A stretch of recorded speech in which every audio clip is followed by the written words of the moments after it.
அன்பு நிறைந்த சகோதரர்களே, சகோதரிகளே,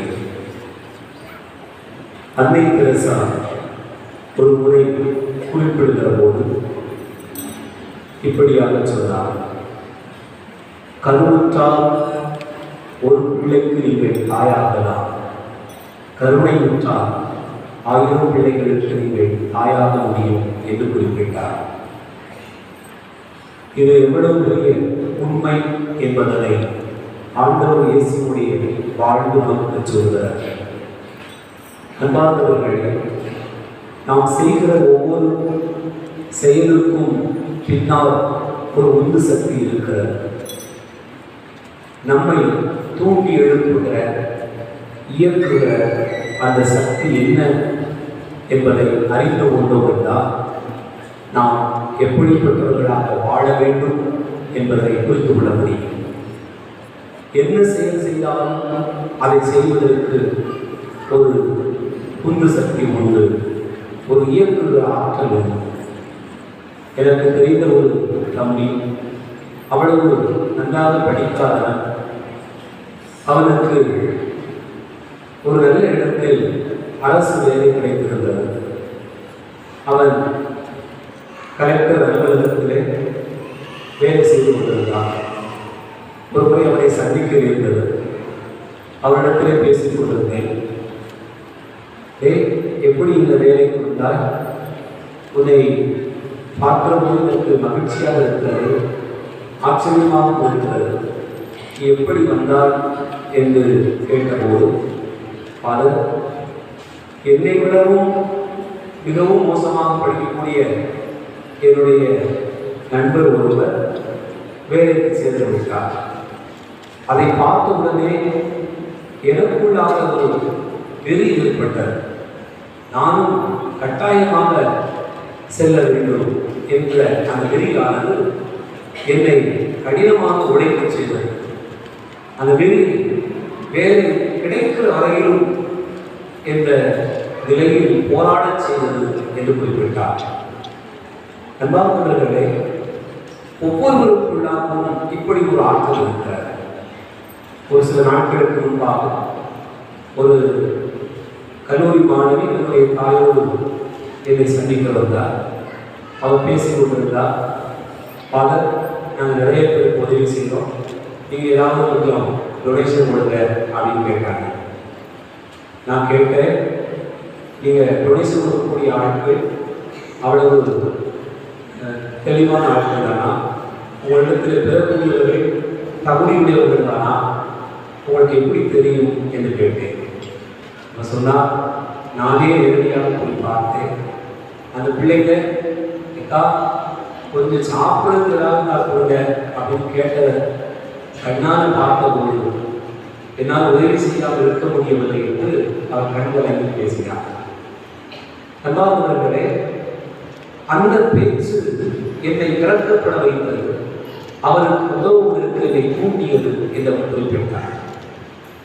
நிறைய பேர் எங்களோடு சேர்ந்து கல்லூரியிலே இணைந்து இந்த மாதிரியான பணிகளை செய்கிறோம் என்று அவர் குறிப்பிட்டார்.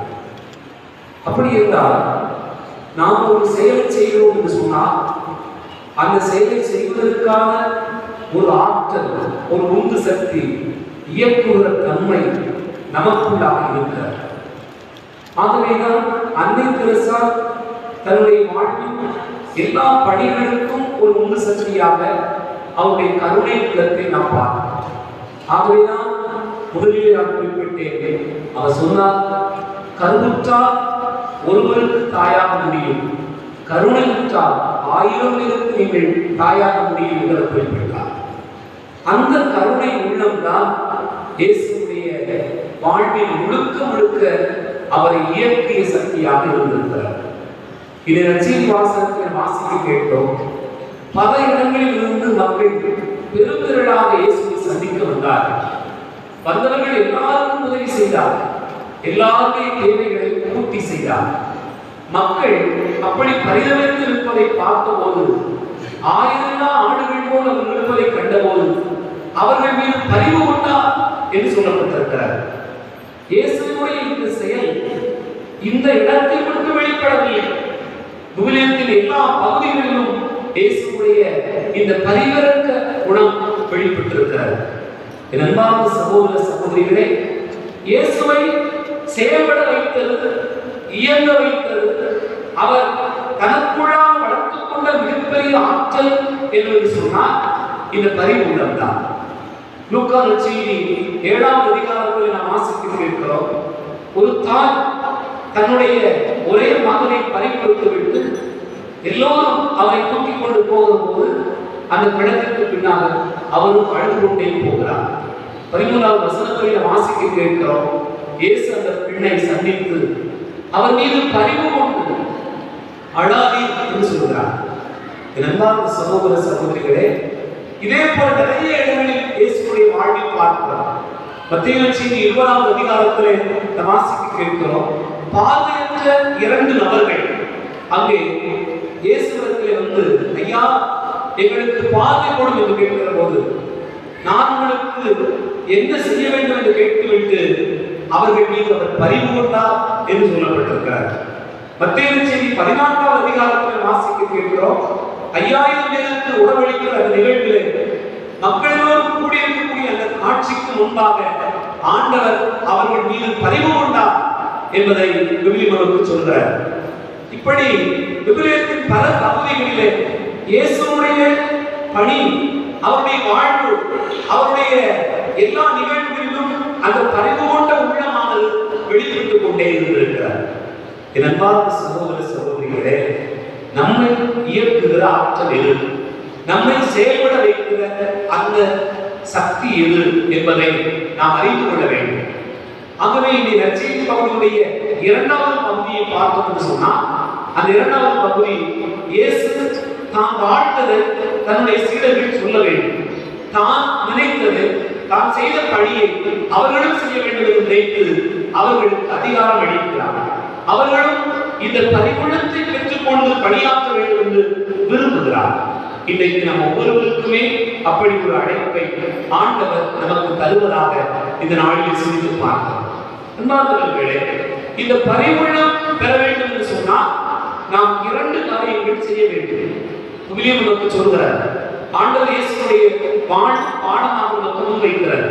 முதலாவதாக நாம் செய்ய வேண்டியது என்று சொன்னால், இயேசு தன்னை சுற்றி இருக்கக்கூடிய மனிதர்களை பார்த்தார், அவர்களுடைய அவலநிலையை கண்டார். இதுதான் இயேசுடைய முதல் பரிவர்த்தனத்திற்கான முதல் செயல்பாடாக பார்த்தார். பல நேரங்களிலே நாம் நம்முடைய கவலைகளோடும், நம்முடைய வருத்தங்களோடும், நம்முடைய பாடங்களோடும், நம்முடைய சுமைகளோடும் அதுவே பெரிதாக இருக்கிற காரணத்தினால் அதற்குள்ளாகவே மூழ்கி விடுகிறோம். அதனால் இன்னொருவருடைய துன்பத்தை, இன்னொருவருடைய வேதனையை காண முடியாத அளவுக்கு நம்முடைய வாழ்க்கையுடைய செயல்பாடுகள் அமைந்து விடுகிறார்கள்.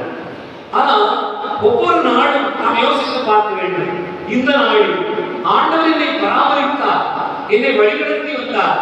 இந்த பராமரிப்பு வழிநடத்துதலிலே என்னோடு கூட பயணப்பட்ட இன்னொரு மனிதனுடைய துன்பத்தை நான் கண்டேனா, நான் பார்க்க நேர்ந்ததா என்ற ஒரு கேள்வி நம்மை சுய ஆய்வுக்குள்ளாக ஈடுபடுத்திக் கொள்வதற்கான அழைப்பினை தருகிறார்.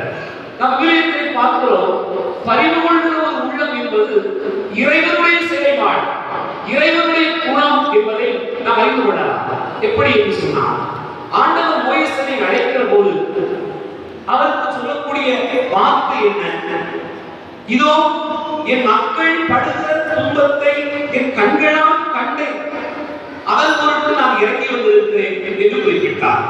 அப்படி என்றால் என் அன்பு பிள்ளைகளே, பரிவு கொள்கிற பார்வை ஒருவருக்கு இருக்கும் என்று சொன்னால் அது இறைவனுடைய பார்வைதான், இறைவனுடைய குணம்தான், இறைவனுடைய செயல்பாடுதான். ஒருவேளை இன்னொருவருடைய துன்பத்தை, கவலை, வருத்தத்தை நாம் பார்த்து அவரோடு நிற்போம் என்று சொன்னால் அது இறை செயல்பாடு வெளிப்பாடாக நாம் புரிந்து கொள்கிறோம். இரண்டாவதாக, இந்த பரிவுள்ளம் நமக்கு வேண்டும் என்று சொன்னால் நாம் செய்ய வேண்டியது என்ன? இன்னொருவருடைய பேச்சை கேட்பது. அது மிக முக்கியமானது.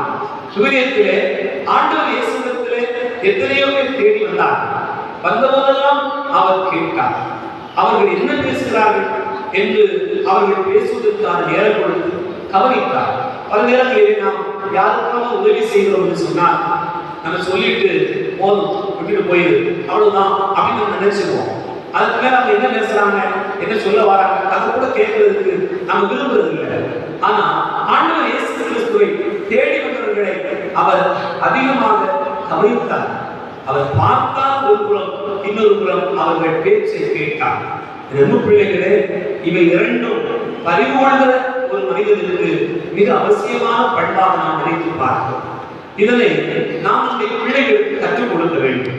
நம் பிள்ளைகள் பரிவுள்ள உள்ளம் உள்ளவர்களாக உருவாக வேண்டும். இன்னொருவர் மீது அவர்கள் கருணை கொண்டவர்களாக மாறுகிற அளவுக்கு அவர்கள் கண்களால் காணுகிற அந்த ஒரு காட்சியை அவர்கள் பெற்றுக்கொள்வதற்காக நாம் கற்றுக் கொடுக்க வேண்டியிருக்கிறார்.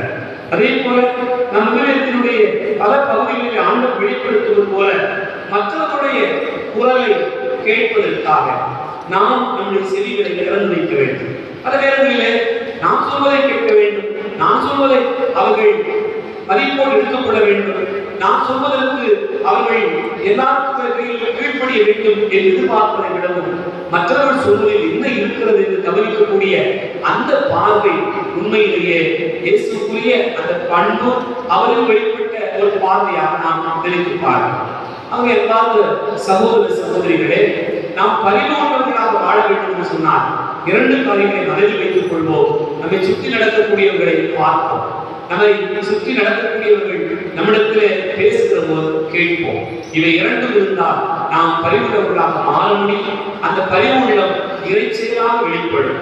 ஆண்டவர் இயேசுவில் வெளிப்பட்ட இந்த பண்பு நம்முடைய வாழ்வில் வெளிப்பட வந்தாலும் இறைவனை ஆசீர்வதிப்பார். ஆமென்.